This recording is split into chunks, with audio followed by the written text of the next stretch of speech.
नींद की कमी जानलेवा हो सकती है, पर नींद की कमी वाले मौत के सभी केस सिर्फ कहानियों पर बेस्ड हैं। लगभग 11 दिन का टाइम सबसे लंबा था जब एक इंसान बिना सोए जागता रहा, जो उसको उसके ब्रेकिंग पॉइंट तक ले गया। ये सवाल उठता है कि अगर आपको आपकी लिमिट के पार ले जाने के लिए फोर्स किया जाए तो क्या होगा? क्या आप मर जाओगे या सिर्फ आपकी सोचने की शक्ति खत्म हो जाएगी?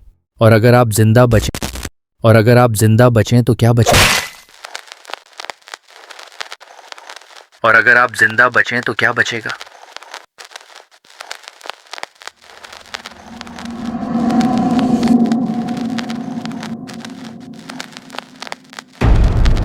1940 के दौर में रशियन रिसर्चर्स ने 5 लोगों को 15 दिन तक जगाया, एक एक्सपेरिमेंटल गैस बेस्ड स्टिमुलेंट का इस्तेमाल करके। उन्हें एक सील्ड एनवायरनमेंट में रखा गया था, जहां उनकी ऑक्सीजन का इनटेक ध्यान से मॉनिटर किया गया था ताकि एक्सेस अमाउंट ऑफ गैस से उनकी मौत ना हो जाए, क्योंकि वह हाई कॉन्सेंट्रेशन में जहरीली थी। यह क्लोज्ड सर्किट कैमरास के पहले का ज़माना था, इसलिए साइंटिस्ट के पास सिर्फ माइक्रोफोन्स और 5 इंच मोटी ग्लास पोर्टहोल विंडोज थीं जिनसे चेंबर के अंदर देखा जा सकता था। चेंबर में किताबें, बिना बेडिंग के सोने के लिए कॉट्स, चलता हुआ पानी, टॉयलेट्स और इतना सूखा हुआ खाना था जो 5 लोगों के लिए 1 महीने से ज़्यादा चल सकता था। जो टेस्ट सब्जेक्ट्स थे वो पॉलिटिकल प्रिजनर्स थे जिन्हें वर्ल्ड वॉर 2 के दौरान enemy of the state declare किया गया था। पहले 5 दिन सब कुछ ठीक रहा और सब्जेक्ट्स ने कोई शिकायत भी नहीं की, क्योंकि उन्हें झूठ बोला गया था कि अगर वो टेस्ट को पूरा करते हैं और 30 दिन तक नहीं सोते तो उन पर लगे सारे चार्जेस हटा दिए जाएंगे और उन्हें फ्री कर दिया जाएगा। उनकी बातें और एक्टिविटीज़ मॉनिटर की गई और देखा गया कि वो अपने पास्ट की ज़्यादातर ट्रॉमेटिक इंसिडेंट्स के बारे में बात करते थे। 4 दिन गुजरने के बाद उनकी बातों का टोन और भी ज़्यादा डार्क होने लगा। 5 दिन के बाद उन्होंने अपने हाल के बारे में शिकायत करना शुरू किया और उन्होंने सीवियर पैरानोया शो करना शुरू किया। वो लोग एक दूसरे से बात करना बंद कर चुके थे। वो लोग एक एक करके माइक्रोफोन में धीरे धीरे से कुछ फुसफुसाने लगे। अजीब बात यह थी कि उन्हें लगता था कि वो एक्सपेरिमेंट करने वालों का ट्रस्ट जीत सकते हैं अगर वो अपने साथ वाले सब्जेक्ट्स को धोखा दे दें। शुरू में रिसर्चर्स को लगा कि ये गैस का साइड इफेक्ट हो सकता है, लेकिन 9 दिन के बाद एक सब्जेक्ट ने जोर जोर से चिल्लाना शुरू कर दिया। वो चेंबर के एक कोने से दूसरे कोने तक भागता रहा और अपनी पूरी ताकत से लगातार 3 घंटे तक चिल्लाता रहा, और वो इतना जोर से चिल्लाया कि उसने अपने वोकल कॉर्ड्स ही फाड़ लिए थे। बाकी के सब्जेक्ट्स ने ये सब देखने के बाद कोई भी रिएक्शन नहीं दिया।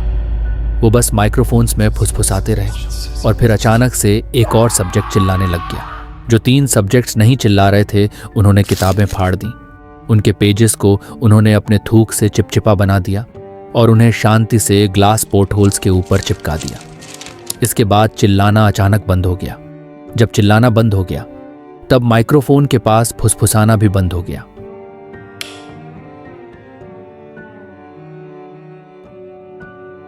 चेंबर के अंदर न देखे हुए 3 दिन गुजर गए थे। रिसर्चर्स माइक्रोफोन्स को हर घंटे चेक करते रहे, ये इंश्योर करने के लिए कि वो काम कर रहे हैं या नहीं, क्योंकि ये मुमकिन नहीं लग रहा था कि एक रूम जिसमें 5 लोग हों वहां से कोई आवाज ही ना आए। चेंबर के अंदर ऑक्सीजन का कंजम्पशन ये दिखाता था कि सब 5 अभी भी जिंदा होने चाहिए। असल में ऑक्सीजन का इस्तेमाल उतना था जितना 5 लोग बहुत ही स्ट्रेन्युअस एक्सरसाइज करते वक्त कंज्यूम करते हैं। 14वें दिन की सुबह रिसर्चर्स ने वो काम किया जो उन्होंने कहा था कि वो कभी नहीं करेंगे। उन्होंने चेंबर के अंदर इंटरकॉम का इस्तेमाल किया, ये सोचते हुए कि शायद सब्जेक्ट्स कोई रिस्पॉन्स दें। उन्हें डर था कि या तो वो सब मर चुके हैं या फिर उनकी दिमागी हालत खराब हो गई है। उन्होंने अनाउंस किया, हम माइक्रोफोन टेस्ट करने के लिए चैम्बर खोल रहे हैं। दरवाजे से दूर हो जाओ और ज़मीन पर सीधा लेट जाओ, वरना गोली मार दी जाएगी। अगर तुम कंप्लाई करते हो तो तुम में से एक को फौरन आज़ाद कर दिया जाएगा। तभी उनको एक काफ़ी धीमी और फटी फटी आवाज़ सुनाई देती है, हमें अब आज़ाद नहीं होना। यह सुनकर रिसर्चर्स और मिलिट्री फोर्सेस के बीच बहस शुरू हो गई जो इस रिसर्च को फंड कर रहे थे। इंटरकॉम के जरिए और रिस्पॉन्स प्रोवोक करने में नाकाम होने के बाद आखिरकार ये फैसला किया गया कि 15वें दिन की रात को 12 बजे चेंबर खोला जाएगा। चेंबर से स्टिमुलेंट गैस निकाल दी गई और चेंबर को फ्रेश एयर से भर दिया गया।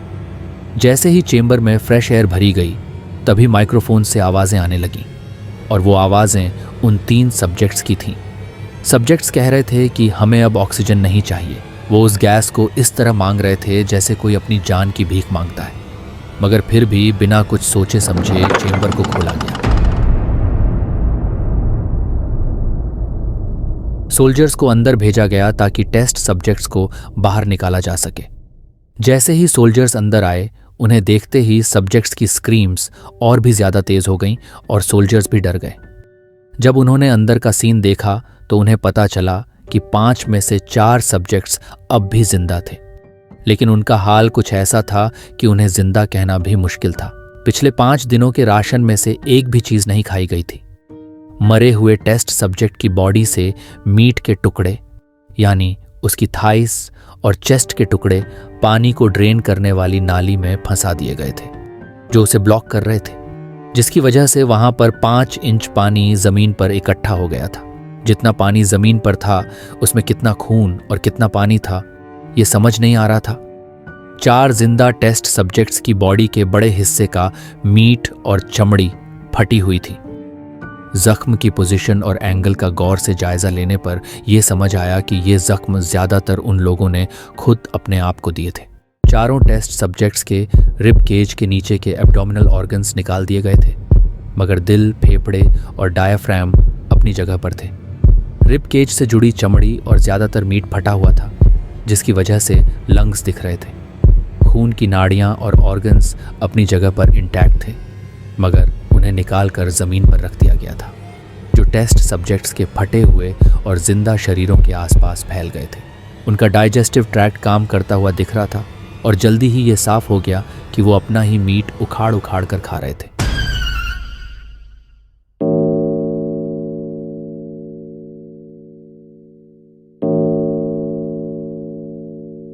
फैसिलिटी पर मौजूद ज्यादातर फौज रशियन स्पेशल ऑपरेटिव्स की थी, मगर उनमें से कई ने टेस्ट सब्जेक्ट्स को चेंबर से निकालने के लिए वापस जाने से मना कर दिया।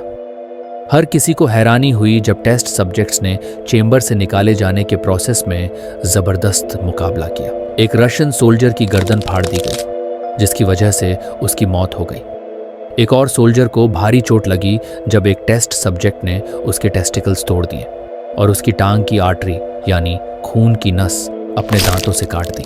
इस हादसे के बाद अगले कुछ हफ्तों में 5 फौजियों ने खुदकुशी कर ली थी। जब झगड़ा हो रहा था तब उधर एक टेस्ट सब्जेक्ट का लिवर फट गया था। साइंटिस्ट्स ने उसे शांत करने की कोशिश की, लेकिन यह मुमकिन नहीं था। उसे इंसानी डोज से 10 गुना ज्यादा मॉर्फिन दी गई, फिर भी वो एक जंगली जानवर की तरह लड़ता रहा। उसने एक डॉक्टर की रिब्स और हाथ तोड़ दिए और फिर टेस्ट सब्जेक्ट का दिल धड़कना बंद हो गया। तब भी वो 3 मिनट तक चीखता रहा और आसपास के लोगों पर हमला करने की कोशिश करता रहा। वो सिर्फ एक ही अल्फाज बोल रहा था, जो था और। वो ये तब तक बोलता रहा जब तक वो कमजोर होकर बिल्कुल चुप नहीं हो गया। बचे हुए 3 टेस्ट सब्जेक्ट्स को मजबूती से बांधकर एक मेडिकल फैसिलिटी ले जाया गया। जिन 2 सब्जेक्ट्स में बोलने की शक्ति बची थी, वो बस लगातार गैस ही मांगते रहे और कहते रहे कि उन्हें जागते रहना है। सबसे ज्यादा घायल टेस्ट सब्जेक्ट को सर्जरी के लिए ले जाया गया ताकि उसके ऑर्गन्स वापस उसके शरीर में रखे जा सके, लेकिन जब उसे बेहोश करने की दवा दी गई तो उस पर इसका कोई असर नहीं हो रहा था। जब उसे एनेस्थीसिया गैस देने की कोशिश की गई तो उसने इतना जोर लगाया कि एक रिस्ट पर बंधा लेदर का स्ट्रैप टूटने के करीब था, जबकि 100-200 पाउंड का सोल्जर उसे दबाकर रोक रहा था। उसे और ज्यादा एनेस्थीसिया देना पड़ा और जैसे ही उसकी आंखें बंद हुईं, उसका दिल धड़कना बंद हो गया। उसके पोस्टमार्टम में पता चला कि उसके खून में ऑक्सीजन का लेवल नॉर्मल से 3 गुना ज्यादा था। उसके मसल्स फटे हुए थे और उसकी 9 हड्डियां टूटी हुई थीं। ये सब उसके खुद के मसल्स के जोर लगाने की वजह से हुआ, जब उसने बेहोश होने से बचने की कोशिश की। दूसरे सर्वाइवर्स ने सबसे पहले चिल्लाना शुरू किया जब एक्सपेरिमेंट शुरू हुआ था। उनके वोकल कॉर्ड्स फट चुके थे, इसलिए वो सर्जरी के लिए कुछ नहीं कह सके।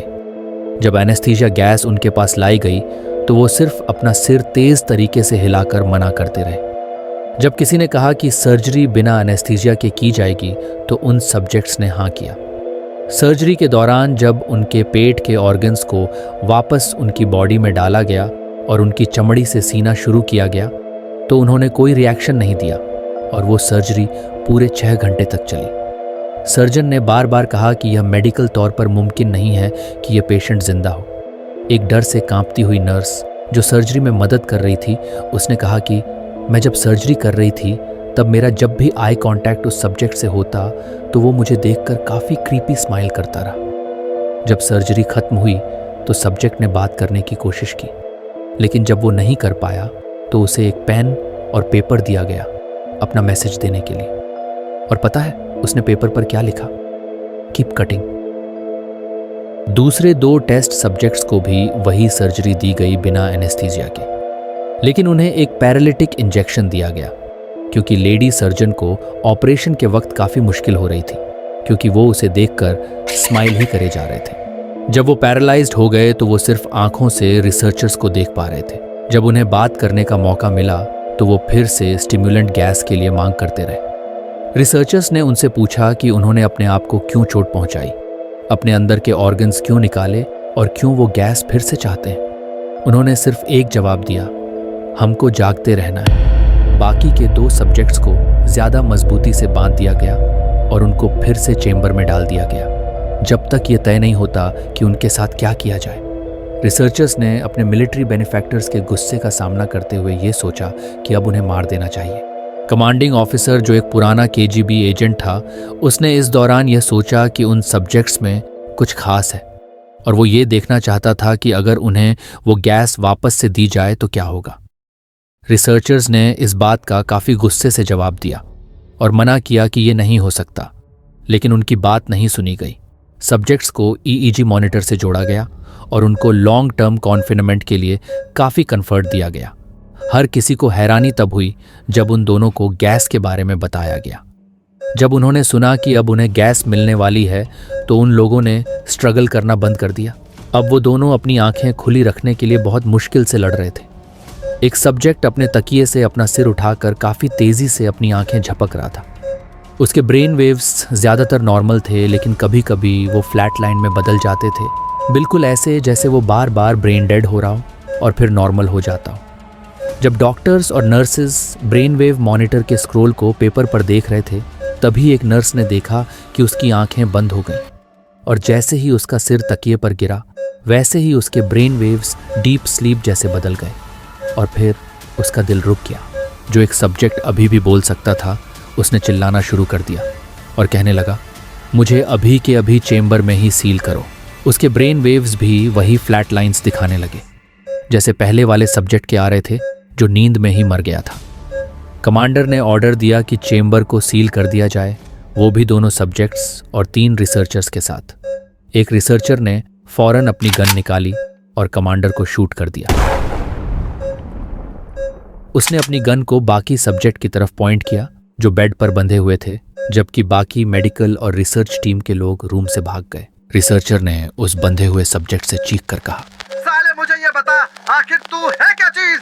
सब्जेक्ट मुस्कुराया और बोला, हम तुम ही में से एक हैं। हम वही पागलपन हैं जो तुम सब में छुपा है, जो हर वक्त तुम्हारे अंदर से आजादी चाहता है।